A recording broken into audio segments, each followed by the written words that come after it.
क्या पापा, आपने अपने फायदे के लिए उस कुरूप आदमी के साथ मेरा सौदा कर दिया।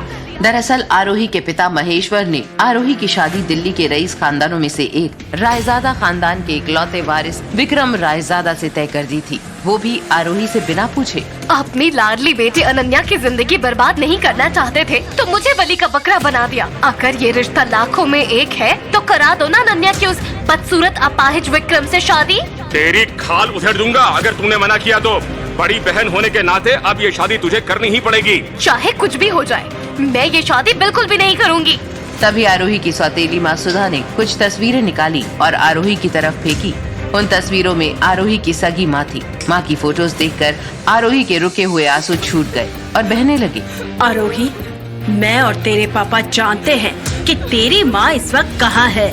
अगर तुझे अपनी माँ से मिलना है तो इस शादी के लिए हाँ कर दे।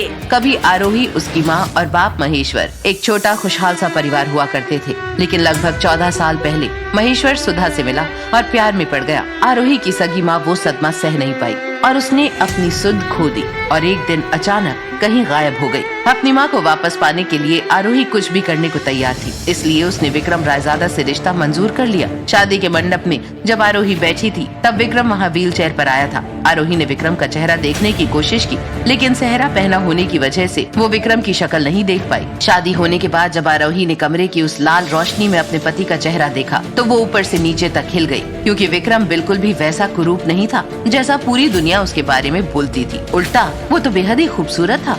एक पल को आरोही को लगा कि वो गलत कमरे में आ गई है। चिंता मत करो, तुम बिल्कुल ठीक कमरे में आई हो, मैं ही विक्रम हूँ। आरोही ये सुनकर चौंक गई और फिर विक्रम ने बड़े ही प्यार से आरोही का हाथ अपने हाथ में लिया और अचानक ही एक तेज धारदार चाकू से उसकी उंगली पर एक कट मार दिया, जिससे उसकी उंगली पर थोड़ा खून आ गया। आरोही दर्द से कर्रा उठी। विक्रम के इस बर्ताव से आरोही दंग रह गई। इससे पहले कि वो कुछ पूछती, विक्रम बोला, जाओ जाके सोफे पे सो जाओ, और हाँ, याद रखना कि ये आखिरी बार है कि तुम इस बिस्तर पर आई हो। जी। अभी अभी जो कुछ भी हुआ था उसे भूलकर आरोही अपनी माँ के बारे में सोचने लगी। उसके लिए ही तो वो ये सब कुछ कर रही थी। अब वो बस ये उम्मीद कर रही थी कि बहुत जल्द वो अपनी माँ से मिल पाए। इस ख्याल की खुशी जहन में बिठाकर वो चुपचाप सोफे पर सो गई। अगली सुबह एक भारी आवाज ने आरोही को जगाया। जैसे ही उसने आंखें खोली, उसके सामने एक बिल्कुल ही भद्दा सा चेहरा था। एक पल के लिए वो समझ नहीं पाई कि वो कौन है। एक रात में ही अपने पति को भूल गई। ये आवाज तो विक्रम की ही थी, लेकिन उसका चेहरा कुछ अजीब लग रहा था। उसने विक्रम का खूबसूरत चेहरा अपनी आंखों से पिछली रात देखा था, तो फिर ये भद्दा चेहरा कहाँ से आया? क्या उसने कोई नकाब पहना था? पर कोई इतना खूबसूरत होकर ऐसा भद्दा नकाब क्यों पहनेगा? दुनिया अपनी खामियां छिपाने के लिए तरह तरह की चीजें करती है, और यहाँ विक्रम इस बदसूरत नकाब के पीछे इतना खूबसूरत चेहरा छिपाए बैठा था। पर क्यों? आखिर क्या राज था विक्रम के चेहरे का? इस घर में बहुत से ऐसे राज है जो तुम्हें नहीं पता, और उन्हें ना ही जानो तो बेहतर रहेगा। ये पहन लो। हमारे घर का रिवाज है कि घर की नई बहू 3 दिन तक यही साड़ी पहनती है। आरोही साड़ी लेकर बाथरूम की तरफ जाने लगी। सुनो, तुम साड़ी यहीं बदल सकती हो, मुझे तुम्हें देखने में कोई दिलचस्पी नहीं है। और आरोही चुपचाप साड़ी बदलने लगी। उसके बदन से आ रही खुशबू ने अचानक ही विक्रम को उसकी ओर खींचे चले जाने पर मजबूर कर दिया था। ये तो वही खुशबू है जो उस रात मुझे होटल इंपीरियल में महसूस हुई थी। तो क्या आरोही वो लड़की है जिसने नहीं, ये कैसे हो सकता है? वो लड़की तो, उस लड़की को तो। विक्रम पूरी तरह अपने ख्यालों में गुम था और आरोही वो लाल साड़ी पहनकर तैयार हो चुकी थी। जब विक्रम ने उसे उस लाल साड़ी में देखा तो देखता ही रह गया। लेकिन तभी वहाँ आरोही की सास इंद्रानी अपने नौकर के साथ आ गई। इंद्रानी आरोही को देखकर मुस्कुराई। बेटा, बस जल्दी से इस घर में बच्चा ले आ, ताकि इस घर की खुशियाँ लौट के आ सके। विक्रम की हालत देखकर हमें लगता था कि ये खानदान भी विक्रम के साथ। इंद्रानी जो बात कहते कहते रुक गई थी वो आरोही समझ चुकी थी। हालांकि उसे ये समझ नहीं आ रहा था कि कोई माँ अपने बेटे के बारे में ऐसा कैसे कह सकती थी। गलत मत समझना बेटा, पर विक्रम एक समय में बेहद खूबसूरत हुआ करता था। पता नहीं किसकी नजर लगी मेरे बेटे को कि इसे ये बीमारी लग गई। ये सुनकर आरोही के मन में और सवाल आ गए। विक्रम की माँ को भी नहीं पता था कि विक्रम असल में अब भी बेहद खूबसूरत है। क्या ये व्हील चेयर भी एक नाटक है? इन सारे सवालों के बीच उसे विक्रम की कही हुई बात याद आई। इस घर में बहुत से ऐसे राज है जो तुम्हें नहीं पता, और न ही जानो तो बेहतर रहेगा। अच्छा बेटा, हमारे खानदान का ये रिवाज है कि शादी के अगले दिन दूल्हा दुल्हन लड़की के मायके जाकर बड़ों का आशीर्वाद लेते हैं। विक्रम तो वहाँ नहीं जा सकता, लेकिन तुम हो आओ, दोनों के हिस्से का आशीर्वाद लेती आना। हम तुम्हारे साथ एक गाड़ी भेज देंगे। ठीक है मम्मी जी। आरोही तो वैसे भी अपने मायके जाना चाहती थी, क्योंकि उसने उसके पिता महेश्वर की शर्त मानकर शादी कर ली थी। अब उसे महेश्वर से जाकर अपनी माँ के पते के बारे में पूछना था। अपने माता पिता को मेरा प्रणाम कहना और जल्दी आना, मैं तुम्हें मिस करूंगा। विक्रम की ये बात सुनकर आरोही ने उसकी तरफ देखा। वो जानती थी कि विक्रम बस नाटक कर रहा है। मैं भी। इंद्राणी ये देखकर बहुत खुश हुई। उसने प्यार से आरोही के सिर पे हाथ फेरा। उसके बाद आरोही जाकर गाड़ी में बैठकर चल दी। महराज मेंशन पहुंचते ही अनन्या के ताने के साथ आरोही का स्वागत हुआ। माँ देखो तो कौन अपने ससुराल से अकेले घर वापस लौटा है। क्या हुआ, ससुराल वालों ने पहले ही दिन घर से निकाल फेंका क्या? आरोही ने अनन्या को चुप कराने के लिए जब रायजादा खानदान की परंपरा के बारे में बताया तो वो उसे और उकसाने लगी। तो जीजा जी क्यों नहीं आए? अरे मैं भी कैसे सवाल पूछ रही हूँ, वो थोड़ी ना अपना चेहरा दुनिया के सामने ला पाएंगे। बेचारे जीजा जी, और आ भी गए तो व्हील चेयर में कहाँ कहाँ घूमते रहेंगे। आरोही सब कुछ सुनकर भी खुद को रोकने की कोशिश कर रही थी। वैसे कल रात तुझे नींद तो अच्छी आई होगी ना? बेचारे जीजा जी ने तो बिल्कुल परेशान नहीं किया होगा। चलो ये तो अच्छा है, तू हर रात चैन से सो तो पाएगी। अनन्या के ये बोलते ही आरोही ने उसके मुंह पर एक तमाचा जड़ दिया और फिर से वही बखेड़ा शुरू हो गया। दोनों के बीच कैट फाइट शुरू हो गई। लड़ते लड़ते अनन्या को पास में रखा एक डंडा दिखाई दिया, जो उठा के वो आरोही को मारने ही वाली थी कि महेश्वर की चीरती आवाज ने उन दोनों को रोका। अनन्या, तुझे कुछ अक्ल है या नहीं? बड़ी बहन ससुराल से आई है और तू उससे ऐसे लड़ाई कर रही है। इस बात ने जितना आरोही को हैरान किया उतना ही अनन्या को भी। पर पापा, इसने मुझे थप्पड़ मारा। और तूने तो कुछ किया ही नहीं होगा, है ना? मैं जरा सा 2 मिनट के लिए इधर उधर क्या हुई, तू आरोही से बदतमीजी करने लगी। ऐसा पहली बार हुआ था कि उस घर में अनन्या को किसी ने कुछ बोला हो। हमेशा से गलती किसी की भी हो, मार आरोही खाती थी। महेश्वर ने आरोही से पूछा, कैसा है तेरा ससुराल? तू तो अब बड़े घर की बहू है, बता हमें भी कैसा होता है बड़ा खानदानी घर। अनन्या पास में खड़ी होकर इन सब पर यकीन नहीं कर पा रही थी। अब तक आरोही भी यकीन नहीं कर पा रही थी, पर महेश्वर की इस बात से उसे एहसास हुआ कि ये सब सिर्फ एक नाटक है। नाटक को आगे बढ़ाते हुए आरोही ने कहा, विक्रम दुनिया के सबसे अच्छे इंसान है। वो मेरे कहने पे कुछ भी कर सकते हैं। जैसे कि अगर मैं उनसे ये कहूँ कि लोग सिर्फ अपने फायदे के लिए आपसे रिश्ता जोड़ते हैं, उनसे रिश्ता रखने की कोई जरूरत नहीं है, तो वो तुरंत ही रिश्ता तोड़ देंगे। आरोही ने महेश्वर को तीखी नजरों से देखते हुए कहा। ये सुनकर सुधा टेबल तक पानी लाते लाते रुक गई। उस वक्त अनन्या के अलावा सब लोग समझ चुके थे कि आरोही के साथ ये जो सब हो रहा था उसका क्या मतलब था। कितने गिरे हुए लोग हो आप पापा। मैंने सालों तक सब कुछ सहन किया इस उम्मीद में कि एक दिन सब कुछ ठीक हो जाएगा, लेकिन आप तो मेरी जिंदगी का सौदा कराए। अनन्या को अब धीरे धीरे कुछ समझ में आ रहा था। आरोही उसकी तरफ बढ़ते हुए बोली, तू पूछ रही थी ना कि कल रात को मैं चैन की नींद सोई या नहीं? ये देख। उसने अपनी उंगली का वो घाव दिखाते हुए बोला, ये मिला है मुझे सुहाग रात पर। बेटा, ये पति पत्नी की बातें तू ऐसे सबके सामने क्यों? सुधा की बात पूरी होने से पहले आरोही ने उसे काटते हुए कहा, नहीं, ये पति पत्नी का रिश्ता नहीं है। ये एक जानवर और इंसान का रिश्ता है, जहाँ जानवर मालिक है और इंसान उसका गुलाम। और ये सब मैं जिसके लिए कर रही हूँ वो है कहाँ? हाँ, कहाँ है माँ? आपने कहा था ना कि एक बार शादी हो जाएगी तो आप मुझे मेरी माँ से मिलवा देंगे। कहाँ है वो? हम अभी तुझे उससे नहीं मिलवा सकते। महेश्वर ने दबी हुई आवाज में कहा और ये सुनते ही आरोही चौंक गई। क्या?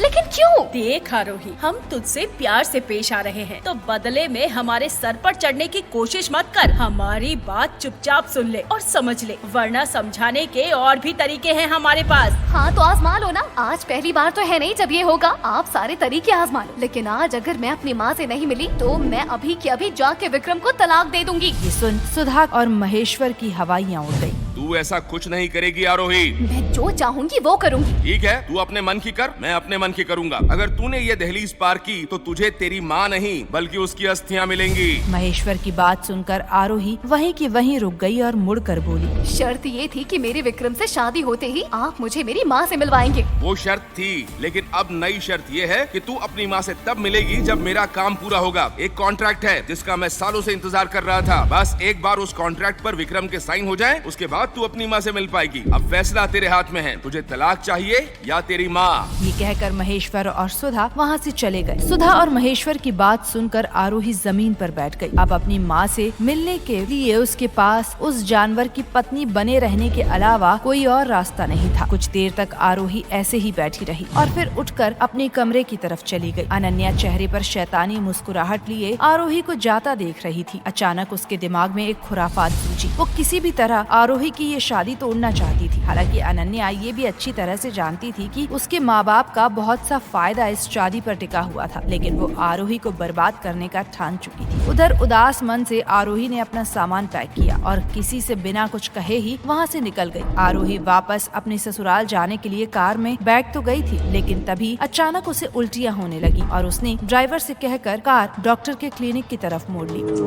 आरोही, तुम सुन रही हो ना मेरी बात? तुम माँ बनने वाली हो आरोही। डॉक्टर के ये शब्द सुनते ही आरोही के तो होश ही उड़ गए। वो समझ नहीं पा रही थी कि आखिर वो प्रेग्नेंट कैसे हो सकती है। अभी तो उसकी शादी को 24 घंटे भी पूरे नहीं हुए थे और न तो विक्रम या किसी और लड़के ने आज तक उसे छुआ था। ऐसे में आरोही प्रेग्नेंट कैसे हो सकती है? नहीं डॉक्टर, मुझे ये बच्चा नहीं चाहिए। आप किसी भी तरह। आरोही, मैं तुम्हारी परेशानी समझ सकती हूँ, मगर इससे पहले कि तुम कोई फैसला लो, मैं तुम्हें एक बात बता दूं कि प्रेगनेंसी 2 महीने पर हो चुकी है। So abortion is out of the question. Aarohi को बार बार लग रहा था कि डॉक्टर से जरूर कोई गलती हुई होगी, इसीलिए आरोही ने डॉक्टर को डांट दिया। ये आप क्या कह रही हैं? ये नामुमकिन है। लेकिन डॉक्टर कुछ बोले उससे पहले ही आरोही का फोन बज उठा और उसने जब स्क्रीन की ओर देखा तो कॉल उसकी छोटी बहन अनन्या का था। क्यों, लग गया ना झटका? तुम्हें क्या लगा तुम्हें तुम्हारे थप्पड़ का जवाब नहीं मिलेगा? अरे मैंने पूरी तैयारी की है तुम्हारी बर्बादी की।